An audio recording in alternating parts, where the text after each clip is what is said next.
கால்பந்தாட்டத்தில் champion league என்பது மிகவும் பிரபல்யமானது. ஐரோப்பாவில் நடைபெறும் ஐரோப்பிய கழகங்கள், ஒவ்வொரு நாடுகளையும் பிரதிநிதித்துவப்படுத்துகின்ற கழகங்கள் இவற்றில் விளையாடும். இதில் 2 மிக முக்கியமான பிரபல்ய கழகங்கள் வெளியாகி இருக்கின்றன என்பது முக்கியமான விஷயம். எனவே அவர்கள் இல்லாமல் புது அணிகளோடு அரையிறுதிப் போட்டிகள் நடைபெறப் போகின்றன.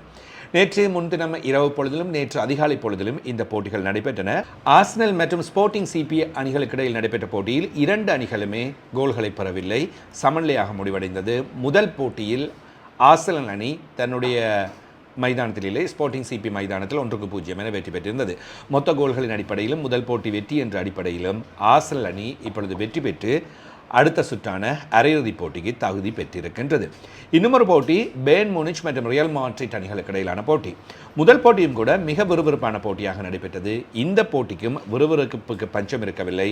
பேர்ன் மூனிச் அணி தன்னுடைய சொந்த மைதானத்தில் 4-3 என்ற அடிப்படையில் பிரபல்யமான ரியல் மாட்ரிட் அணியை வெற்றி பெற்றது. இதன் மூலமாக மொத்த கோல்கள் அடிப்படையில் 6-4 என்ற கோல்கள் அடிப்படையில் அடுத்த சுற்றுக்கான வாய்ப்பினை அவர்கள் பெற்றுக்கொண்டார்கள் என்பது முக்கியமான விஷயம். முதல் போட்டியிலும் கூட பேர்ன் மூனிச் அணி 2-1 என்ற கோல் அடிப்படையில் வெற்றி பெற்றிருந்தது. ரியல் மாட்ரிட் சார்பாக முதலாவது நிமிடத்திலேயே கோல் பெறப்பட்டது. இதில் குலார் முதல் கோலை பெற்றுக் கொடுத்தார். அவர் கோல் அடித்த ஒரு 5 நிமிட இடைவெளியில் 6வது நிமிடத்தில் பலாவிக் 2வது கோலை அடிக்கின்றார். அதாவது பேர்ன் மூனிச்சுக்கான முதலாவது கோல். போட்டி சமநிலை அடைகின்றது. குலர் மூன்றும் 29வது நிமிடத்தில் தங்களுடைய அணிக்கான 2வது கோலை அடிக்க 38வது நிமிடத்தில் ஹரிகேன் கோலை அடித்து சமநிலை செய்கின்றார். 2-2 என்ற சமநிலை வருகின்றது. மாப்பே 42வது நிமிடத்தில் தன்னுடைய அணிக்கான 3வது கோலை பெற்றுக் கொடுக்கின்றார். 3-2 என போட்டி செல்கின்றது. தொடர்ச்சியாக அவ்வாறே போட்டி முடிவடைந்து விடுமோ என்ற எதிர்பார்ப்பு இருந்த வேளையில் டாஸ் 89வது நிமிடத்தில் சமநிலை கோலை அடிக்கின்றார். 3-3 என்ற சமநிலையாக வருகின்றது. அதன் பின்னரும் இறுதி வரையில் விடாமல் போராடிய பேர்ன் மூனிச் அணி 94வது நிமிடத்தில் கோலை பெறுகின்றது. அதாவது போட்டி நிறைவடைவதற்கு 1 நிமிடம் அல்லது 2 நிமிடங்களுக்கு முன்னதாக கோலை பெறுகின்றது. ஒலிசே பெற்றுக் கொடுத்த கோலின் மூலமாக 4-3 என்ற அடிப்படையில் வெற்றி பெற்று பேர்ன் மூனிச் அணி இப்பொழுது அரையிறுதிப் போட்டிக்கு தகுதி பெற்றிருக்கின்றது. இன்னுமொரு போட்டி அத்லெட்டிகோ மாட்ரிட் பார்சிலோனா அணிகளுக்கு இடையிலான போட்டியாக நடைபெற்றது. இந்த போட்டியில் 2-1 என்ற அடிப்படையில் பார்சிலோனா அணி அத்லெட்டிகோ மாட்ரிட் அணியின் மைதானத்தில் வைத்து வெற்றியினை பெற்றுக்கொண்ட போதும் அடுத்த சுற்று வாய்ப்பினை இழந்து கொண்டார்கள்.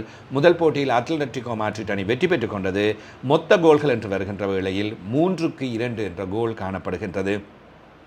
அத்லெட்டிகோ மாட்ரிட் அணி முதல் போட்டியிலும் கோல்களை பெற்றுக்கொண்டது, 2 கோல்களை பெற்றுக்கொண்டது. பார்சிலோனா கோல்களை பெறவில்லை. எனவே மொத்த கோல்களின் அடிப்படையில் 3-2 என்ற அடிப்படையில் அரையிறுதிப் போட்டிக்கு தெரிவாகின்றார்கள். பார்சிலோனா அணி சார்பாக யமால் 4வது நிமிடத்திலும் டொரஸ் 24வது நிமிடத்திலும் கோல்களை பெற்றுக்கொண்டார்கள். லோக்மன் 31வது நிமிடத்தில் கோலை பெற்றுக்கொள்ள 2-1 என்ற வெற்றியானது பார்சிலோனாவுக்கு கிடைத்தது. ஆனால் அரையிறுதி வாய்ப்பை பார்சிலோனா அணி இழந்து கொண்டது. மற்றொரு போட்டியில் லிவர்பூல் மற்றும் பாரிஸ் செயின்ட் ஜெர்மைன் அணிகளுக்கு இடையிலான போட்டி. இதில் பாரிஸ் செயின்ட் ஜெர்மைன் அணி இலகுவான வெற்றியினை பெற்றுக்கொண்டது. 2 போட்டிகளிலும் வெற்றி.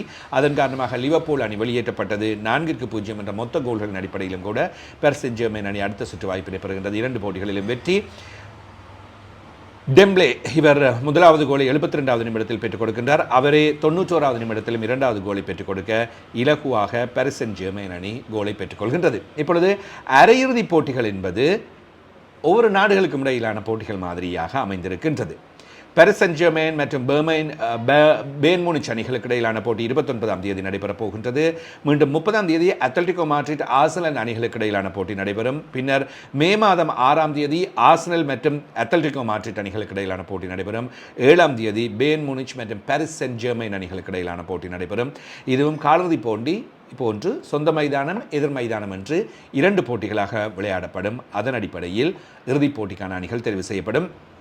பாரிஸ் செயின்ட் ஜெர்மைன் கழகம் பிரான்ஸைச் சேர்ந்தது, பேர்ன் மூனிச் ஜெர்மனியைச் சேர்ந்தது, அத்லெட்டிகோ மாட்ரிட் ஸ்பெயினைச் சேர்ந்தது, ஆர்சனல் இங்கிலாந்தைச் சேர்ந்தது. எனவே 4 நாடுகளின் கழகங்கள் மோதப்போகின்றன.